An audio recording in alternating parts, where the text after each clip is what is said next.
Hey everyone, and welcome to the 2018 season of the Neo Marketing Podcast. I'm Carl Golding here with, as always, Pritchard. And today we're going to talk about what else?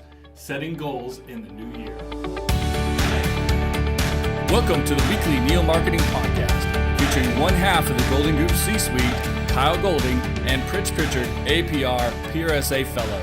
Hey everyone, welcome back to the Neo Marketing Podcast for 2018. We're excited to be here. Pritchard is with me again as always.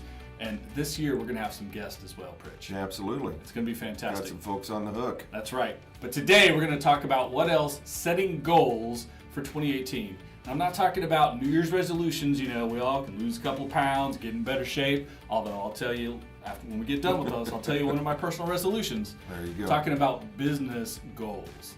Setting business goals.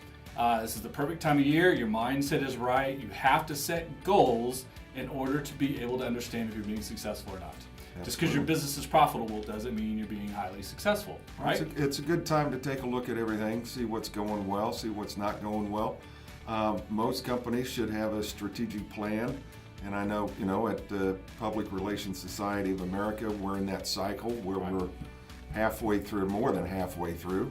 So we have to take a look at what's going to happen after that. Interesting side note, everyone I'm working with right now are working on 3-year plans, not 5-year 3 years, absolutely. And I'm doing a lot of 18 to 24 month absolutely stuff. 3 years is a long horizon in today's business world. That's right, things change fast these days. Absolutely. When it comes to setting goals for your business, though, there are 3 kind of main ideas you have to think about, and we'll work through each of these details. These goals need to be obtainable, measurable, and specific. It's not just pie in the sky. We want to make $1 billion this year, right? Right. Well, let's start right at the top with obtainable.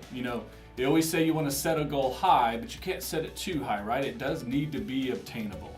Yeah, the concept is to stretch the company, thus the stretch goal. But and it's okay if you don't make the goal sometimes. That's true too, as long as you're still moving in that direction. Absolutely. Right? But in order to set something not too high and not too low, because you don't want to make it easy, it has to start somewhere with reality. It has to start with where you are today in the market, right? Where are you in the success barometer in order to understand how you get further down that line, right? Yeah, this is kind of the introspective portion of the exercise. Where are we? What are we doing right? What do we need to change? What resources do we have? I mean, you really need to, and it's not time to be shy, successes and failures. That's right. You have to be honest with yourself. It's yourself. Internal. It's not for anyone else to see, so you have to be honest because everyone has weaknesses as much as they have strengths. Absolutely. So you make that assessment internally, but then there's the opposite end of it. There's the external, right? What's happening in the market? Right. Tax changes are going to be big this year. That's going to be a big one. And people are scrambling to figure that out, and that's going to impact you. You have to understand those kinds of factors. That's right. So you got to do your research. Got to do your research. You got to sit down, look at what's happening in the world, what the factors are, what your competition is doing, Yep. what the overall market, primary and secondary too, right? Yes, absolutely. It used to be, if you published a newspaper, you worried about the other newspaper in town.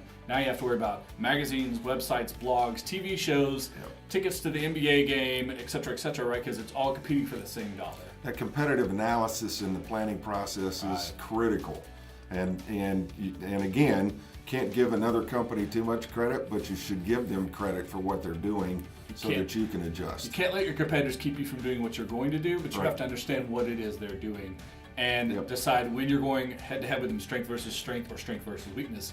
As long as you're not leading weakness versus their strength, always avoid that. Always. Not a good case. So it's obtainable. You've set a reasonable goal. You understand where you're starting from, what your assets are in place, who your audience is, and what that scope is, and then what your competition is doing and what other factors are out there in the world, right? Yep. So now it has to be measurable. Measurable is the most important part of this deal, in my humble opinion. Absolutely. And it's real easy. People want to set goals and they want to be all like, we're going to be the best at we're the best widget maker there is. That's not a goal. That's a concept or an idea. Right. It's not tagline or a vision. It's very much marketing speak. Right. Measurable goals are things that you can literally put math on.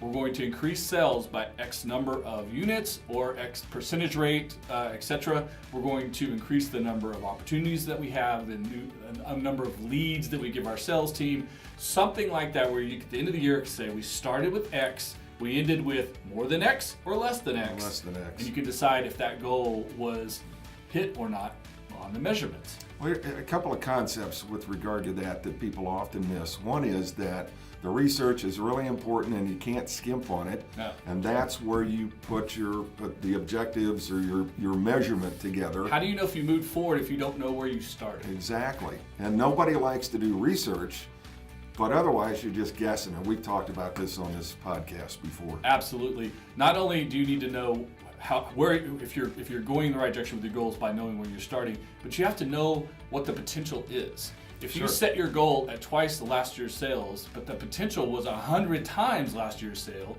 you set it too low. Right. And it seems like, well, doubling sales sounds like a good goal, right? Right. But if the market is this huge and you're getting 1% of market share, right, getting 3% or 4% of market share, even though that's 2-3 times over a sales goal from last year, it's not crazy if the market potential is there. Right. The flip side of that is...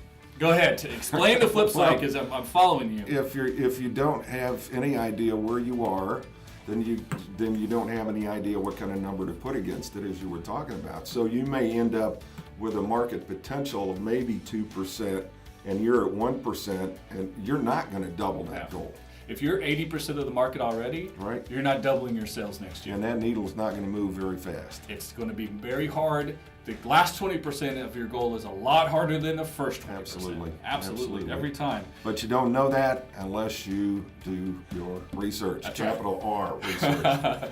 So now you have set goals that are obtainable and measurable, but they also have to be specific. And you can't measure something unless it is a specific goal, right? Absolutely. You have to set the parameters of what it is you're trying to achieve. You can't just say sales. Right. If you have 4 different widgets, you can't say sales of widgets. You have to talk about each widget in its own category.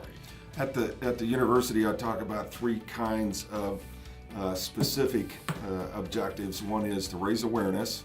This is right, step 1. This is how we learn. Create opportunity. And then we create an attitude towards whatever it is, and then we are moved to action, which is behavior or opinion. So there you go. This is where the specificity, I think, comes in to play very much. What do you want to specifically do? Move the audience in terms of awareness, move it in terms of attitude, move it in terms of action. Of course, we've got people at all 3 stages of that, and we want to meet them where they are. Obviously, we want to move everybody to action, but that's the hardest part. So overall, that's your strategy. That's your strategy. That's how you're trying to move your audience to where you want to move them to. From your strategy, you can set timeline and budget, because again, it's got to be specific. It's not just overall general better, but is it the whole 12 months of 2018? Is it the first 6 months? Is it the first quarter? Is it your peak sales period because you have a dip after that? Set that specific timeline. Set your budget. You have to set a budget, how much marketing you're going to use, and not just how much ad space you're going to buy, but production cost, human capital, internal cost, etc. Set your overall budget, and again, your budget should, if you're doing things right, you have a business plan and a strategic plan. Your budget is a percentage of your sales. You take a percentage of sales, create a budget, you have a timeline, you have your strategy in place.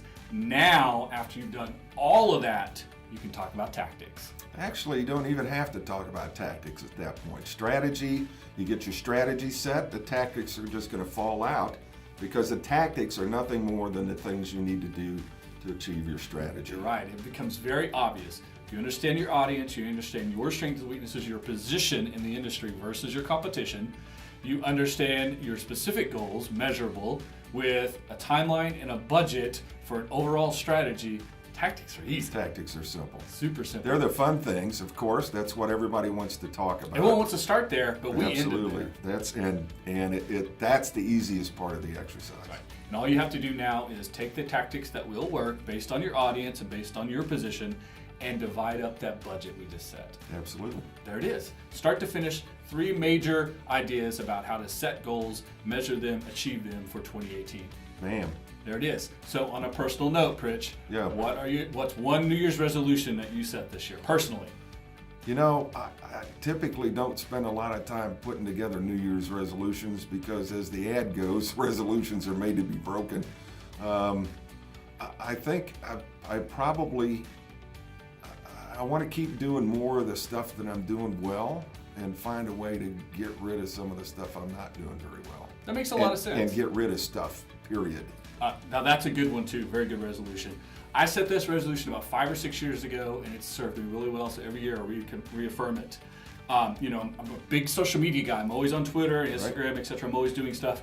I stay out of things that have no concern for me. I don't get in other people's business to throw my little 2 cents in and try to be an expert at everything. The things I don't know about, I stay out of. The things that I'm passionate about, I go full force. So again, this year, when I see stuff that I could put my 2 cents in, but I really don't need to, I'm staying out of it. Stop and think. It frees up my time to do the important stuff. Absolutely. There it is, folks. Setting goals, business and personally, for 2018. Of course, one of your goals needs to be always watching the Neo Marketing Podcast every single week. And if you have a goal to be on a podcast or be interviewed or do something that is collaborative with what we're doing, hit us up in the social media or on the website, thegoldengroup.com/contact. Until next week, we'll see you then. Good luck. Ciao.